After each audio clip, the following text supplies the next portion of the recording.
বছর থেকেই কিন্তু বাচ্চারা একটু একটু করে যোগব্যায়াম শুরু করে দিতে পারে, স্পেশালি সূর্য নমস্কার। 6 বছর থেকেই যদি বাচ্চা সূর্য নমস্কার করতে শুরু করে, বেসিক্যালি এই সময় মাইন্ডটা তৈরি হচ্ছে। Is the ideal stage for meditation. এই সময় থেকেই মেডিটেশনটা করা উচিত।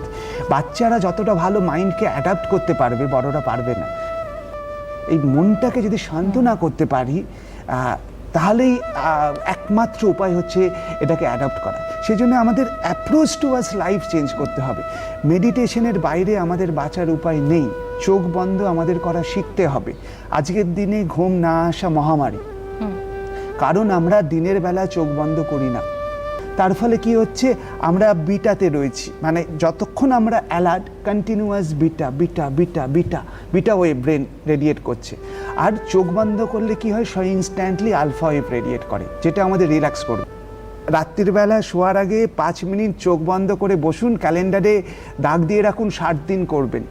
এই জায়গাটা যদি আমরা করতে পারি, তাহলে কিন্তু দেখবেন অনেকটা আমরা উন্নতি করতে পেরেছি। আজকে যে অশান্ত পৃথিবী, তার একটা বড় জায়গা হচ্ছে চোখ বন্ধ করতে না পারা। যে এই যে যুদ্ধ করছি, কেন করছি, কার জন্যে করছি, কিসের জন্য করছি, থাকবো তো 70, 80, 90 বছর, তো তার জন্য এত কিছু কেন করতে যাচ্ছি। তো এই জায়গাটা আমরা চোখ বন্ধ করে ভাবতে পারি না, সেই জন্যই আজকে এই এত সমস্যা।